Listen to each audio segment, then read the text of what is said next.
Hello and welcome to the Ecology Academy podcast. This is a podcast where we explore the latest trends and insights into the world of ecology. Now, I'm your host, Richard Dodd, and today we have a special guest joining us. I'm excited to introduce ChatGPT, a language model powered by OpenAI that has been trained on a vast amount of data and can provide answers to a wide range of questions. So, ChatGPT, can you introduce yourself to our listeners? Hello everyone. I'm ChatGPT, a language model trained by OpenAI. I have been trained on a vast amount of data and can provide answers to a wide range of questions related to ecology and environmental sciences. That's absolutely amazing. ChatGPT, can you tell us how AI is being used in ecology research and conservation efforts? Of course, AI has the potential to revolutionize ecology research and conservation efforts. For example, AI can help us analyze large amounts of data more efficiently and accurately, allowing us to identify patterns and trends that might otherwise be missed. AI can also help us predict the impacts of environmental changes on ecosystems and wildlife, which is crucial for effective conservation efforts. That's fascinating. It's clear that AI has a lot to offer ecologists, and we're excited to explore this topic further in today's episode. So let's get started. I'm Richard Dodd, and you're listening to the Ecology Academy podcast. This is a show where we get to talk and learn about all things ecological, including interviews with top ecologists, both employers and employees, those working with ecologists, and also aspiring and inspiring career-seeking individuals setting out to make a difference. The show aims to provide you with insights, advice, and inspiration to help you succeed and excel as an effective ecologist and to make a real difference to our natural environment.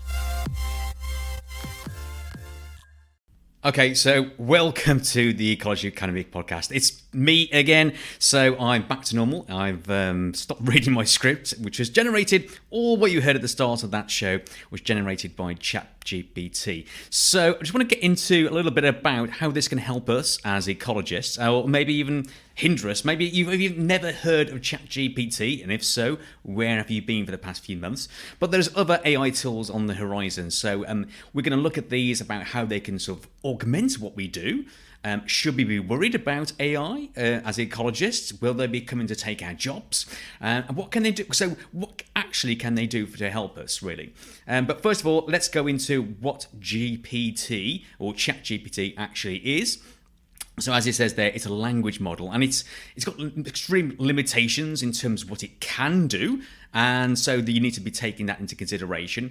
But what can we use it for? Well, I've been experimenting with this for the past few months, couple of months really. So it was highlighted to me during one of my mentor meetings. So it was highlighted that this was actually on the horizon. Will it actually help or hinder us, or are we to be worried in terms of our own businesses? So this came from a business meeting I was attending, and most of us were quite receptive to actually welcoming this AI model.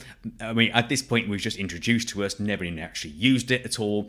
And I'm quite a curious person, so immediately that night, so I finished my meeting, this mentor meeting, this coaching session, round about 9:30 in the evening, went home straight away, got onto OpenAI, registered my details there, and started using it, started to put in some different prompts, which is what you do. It's a chat GPT, so it's like a chat format. So, you type your text in there, and it also spit out some text associated with that. Now, there are quite a few different things to concern yourselves with in terms of how to get the most out of ChatGPT. But what can it be used for, and what can't it be used for? Well, it's this tool. It is in version 4 now, so this tool can be used and it scrolls or trawls through different parts of the internet, and it actually puts into digital format sentences associated with what you're typing. So for instance, the very first prompt maybe I put in, I can't remember exactly what the prompt is, but it was tell me a little bit about ecology, and it churned up a little bit about ecology, and I was fascinated by the speed it actually did. It's not a browser function, it's not a search, it actually is putting into sort of a text-based format. So it spat out information about ecology, what ecologists do. Quite a simple format, and it took about less than 3 seconds to actually generate that. But you can get really good refined answers. So, it's not just with that itself, the initial response, but you can refine it. So I actually then maybe went on to maybe re-edit it a little bit to actually make it was quite Americanized, for instance. So no offense to our American listeners, North American listeners, but actually to then translate it more into UK based. So it told us about the jobs that ecologists could do in the UK. Then I got a little bit interested then, so I thought different styles you could use. So, little experimentation, maybe in the style of maybe creating a document, maybe even like an article about ecologists in the style of Stephen Fry, for instance. And by Jove, it came out with an attempt at putting into sort of a text space, into a sentence, into an article based on ecologists, what we do, in the style of Stephen Fry. Now, I listened to Stephen Fry quite a lot, and yeah, okay, there were some words that you could see him using, but was it a perfect match? Certainly wasn't. So there are limitations to the style that you can actually use there, but it can be a little bit of fun as well. So experimenting with different sort of levels of putting in, like, I don't know, you could put in jokes and asking it to tell a joke. But remember, it is an AI model, so it hasn't got really a sense of humour. So it is based upon what it thinks is actually humorous to us, and it doesn't quite work. It doesn't quite scan in a lot of the times. So how can we use this tool as ecologists? Well, I'm going to take it over to ChatGPT. I put in a little comment in there a bit earlier on to see what ChatGPT could do, and that's a very simple prompt. I asked it to write a series of prompts or sentences, or maybe things we need to consider that a graduate in the UK could use to get the most beneficial knowledge and understanding of how to gain employment as an ecologist in the UK. And this is what it came up with. Research the different types of ecologist roles that are available in the UK, and make a list of the ones that interest you the most. Identify the key skills and qualifications required for each of the ecologist roles you are interested in, and evaluate whether you meet the criteria for these roles. Attend relevant career fairs and events to learn more about the ecologist job market in the UK, and to network with industry professionals. Reach out to ecologists working in the UK and request informational interviews to gain insights into their careers and any advice they may have for breaking into the industry. Seek out internship opportunities at ecological consulting firms or government agencies to gain practical experience in the field. Volunteer with conservation organisations or participate in citizen science projects to gain a deeper understanding of ecological issues and make valuable contacts. Consider pursuing further education, such as a postgraduate degree or professional certification, to enhance your credentials and stand out to employers. Develop your writing and communication skills, as these are often key components of ecologist roles in the UK.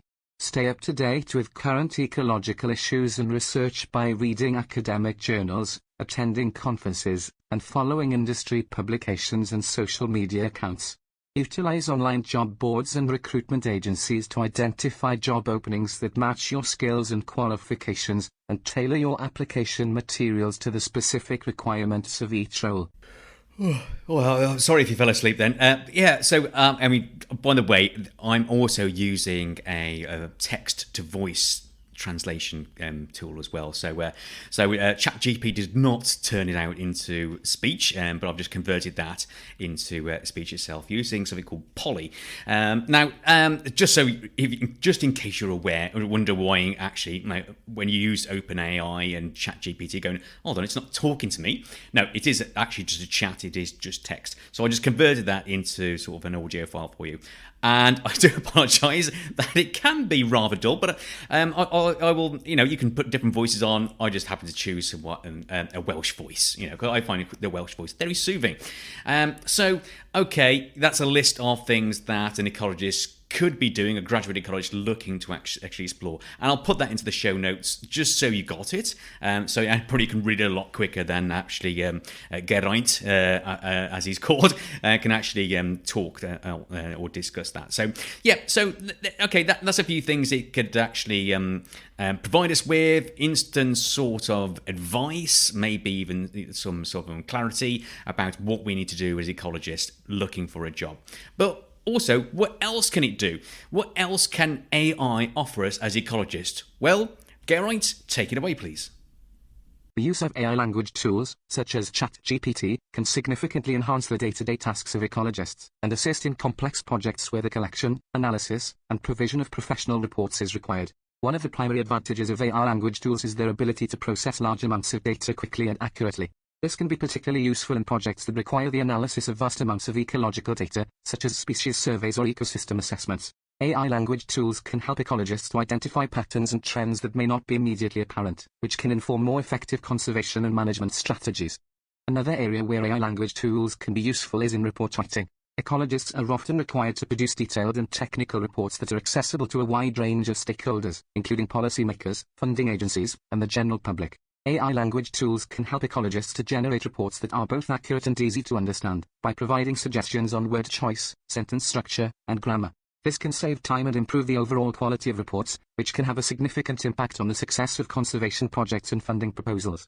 Overall, AI language tools have the potential to revolutionize the way that ecologists collect, analyze, and communicate ecological data. As the use of AI continues to expand, it is likely that we will see even more innovative applications in ecology research and conservation efforts in the future.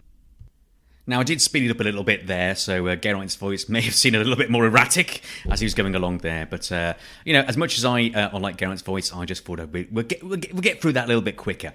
So, okay, that's a little explanation about how AI can help us. I'm sure that's not everything. I've got my own thoughts as well, clearly, because this tool only generates sort of data and advice up until the end of 2021.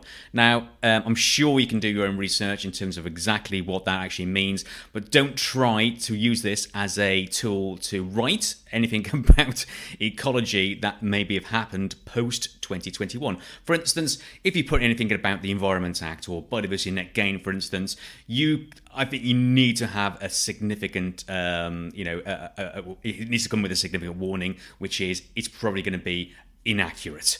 To the fact that sometimes it makes up spurious things. So if it doesn't know, it can.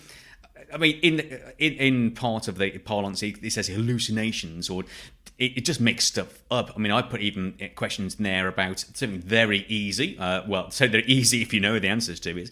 I mean, my daughter's very much into Harry Potter, and I asked her a little quiz about Harry Potter, and it got a couple of questions, or a couple of the answers, incorrect. So just bear in mind that it is a tool. Don't put this out as original material. If you do, it comes with an extremely heavy caveat that A, it could be wrong, B, it's not going to flow as much as you would write it as an individual. So one thing I think we can be sure of is that our creativity is probably not in jeopardy yet. Now I say yet because these tools are actually really developing at a pace, and I'll tell you what I've used these tools for at the moment. So they've helped me create part of our career structure in terms of training for our people in wildwood ecology. I don't mean as I say, it comes in like I've entered some text, for instance, to say, what do we need to do in terms of training for a promotion from a graduate ecologist to a consultant ecologist, for instance? And yes, it gave me some information, but a heavily edited version I needed to put into our career framework documents. So it's great creating a first draft, generating ideas, for instance. So it could, if you wanted to generate ideas about how to survey for a particular species, I think that you'd be fine. Again, with that caveat that it's up to the end of 2021, and also with a heavy caveat that it may put in some spurious elements there too. So I've used it to actually create a little bit of information about that, job descriptions, a little bit, but equally so for my business, it's looking at writing an outline. So creating a template, for instance, for a business continuity and succession plan, for instance. So that's helped me. I mean, I don't know much about business succession and continuity plans, so that's helped me as a guidance in terms of what needs to be put into the documents. I use it as a guide, edited it, and actually used time to actually implement that now. Equally so, using it to write standard operating procedures. What is a standard operating procedure? Well, you can Google that, or you can actually put it to ChatGPT and see what it comes up with. But it gave me an idea about what a standard operating procedure template should look like, and I've actually based that information upon our templates themselves, as well as doing other research. So it's not just a standalone thing. But that's what it can do as for businesses. But ecologists, what else can it be? What else can we do? Well, I've also put it in there to maybe write guidelines for the use of drones, for instance, or the use of infrared cameras, or how can we use AI for in terms of survey methodology? How we can write it in terms of report writing? So it's a useful tool. It's a first draft. I have to put a lot of effort and time and work into actually then making it into the final documentation, really, or actually going through and go, do you know what, that's rubbish. I'm not going to even use that at all. But the power is in the prompts. So if you put in a very spurious sort of, write me a list of items that I can include within my my bat box or in my bat bag for going out and undertaking bat surveys. Yeah, it would create 10 things, but you're thinking, okay, well, it's not a great list. Well, I think you need to really hone into the prompt. So create a little bit more, what do you want this chat GPT or this actually AI tool to actually deliver for you? So if you are writing content, for instance, maybe for an article, you've been asked to write about an article about dormice or great crested newts or maybe the Killarney fern or invasive species, it will give you that information itself. But if you want to you need to get really specific about your prompts you'll use. So maybe you're writing about the what genetic research has been undertaken on dormouse within the UK. Or maybe writing a blog article on the use of drones within ecological consultancy. So it'll give you that information. So but I say it is about how critical, what the prompts you use to actually write ChatGPT, what you want to get out of it.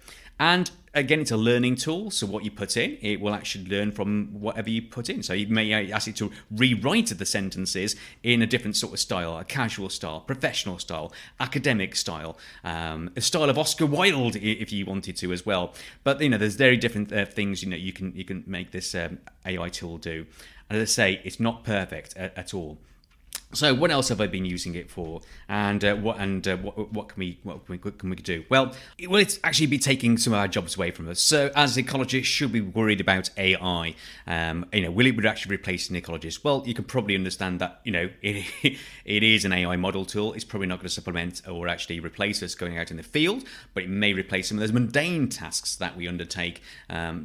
Maybe creating those articles, for instance, or generating little ideas that actually may help us a little bit further along. But I also asked ChatGPT, so should we actually fear AI, and also maybe to provide us a little bit of a reassurance that it is not coming for our jobs.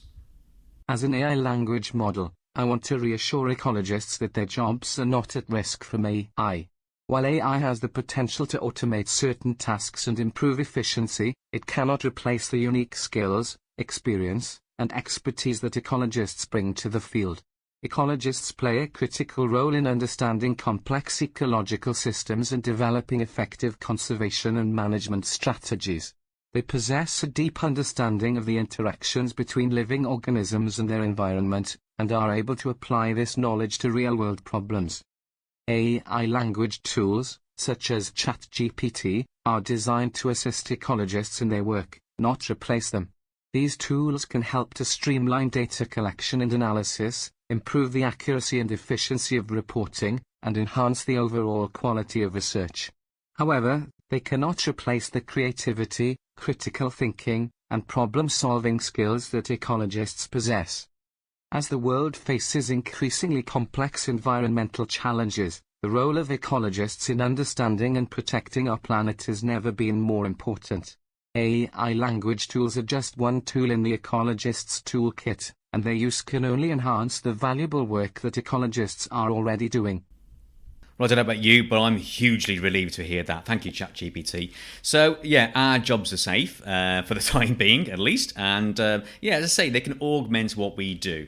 And, I think, I say I've been experimenting this for a couple of years. There's a couple of months on using this AI tool, the ChatGPT. Now I've also had a look at Bard. This is the Google's version of this, and it's going to come out elsewhere. There's going to be Bing's format as well. That's coming out very soon, if not already at the time of this actually broadcast itself. So I think if you're curious, you're going to use it. You can't use it for good. I think it's going to help us, as I say, generate some better outcomes for ecology and for wildlife and for the natural environment. So I think it's going to be a good tool to use. There are limitations with it, and I think that needs to be mentioned. Really, it's the first draft, as I keep saying. I think we're almost at the end of this, so I just wanted to introduce you to this, the ChatGPT, and I say there's Bard and other things out there. But it can also be for a little bit of fun. So what I asked ChatGPT to actually do, if you don't mind ChatGPT, is to maybe could you write us?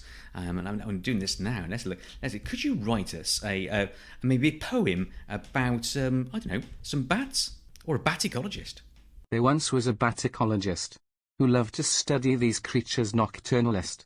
She'd trek through the caves and the trees. With a net and a notebook with ease, she'd observe their wings and their fangs, and listen to the high-pitched bat bangs. She'd track their behavior and diet, and marvel at their echolocation diet. But her colleagues all thought her a bit batty for loving these creatures so damn ratty. They tease her about living like a bat, and joke that she must be blind as a bat.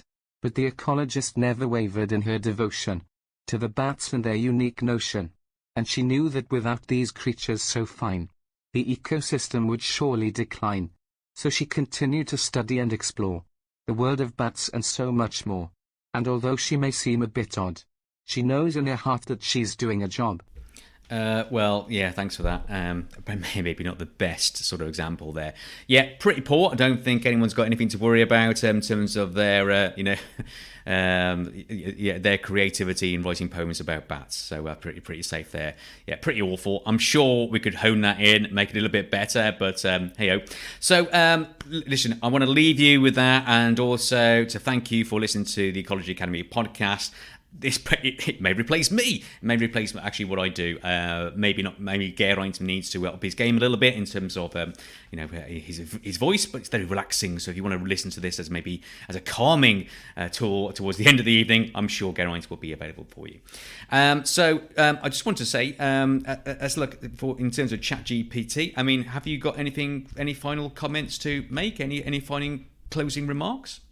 I'd like to say goodbye and thank you to all the listeners of the Ecology Academy podcast. It was a pleasure to be a part of this podcast and share my knowledge on the use of AI in ecology research and conservation efforts. Remember, our planet's health is in our hands and every little step counts towards a sustainable future. Keep learning, exploring, and taking action to protect our planet. See you soon. Indeed, see you soon. And ChatGPT, thank you for joining me today on the Ecology Academy podcast. If you enjoy our show and want to help, then please click on the subscribe button and rate us on your favourite podcast player, as that's how you can inspire ecologists in the making, help retain great talent, and provide insights of our industry to a much wider audience of why ecology really does matter. Thank you.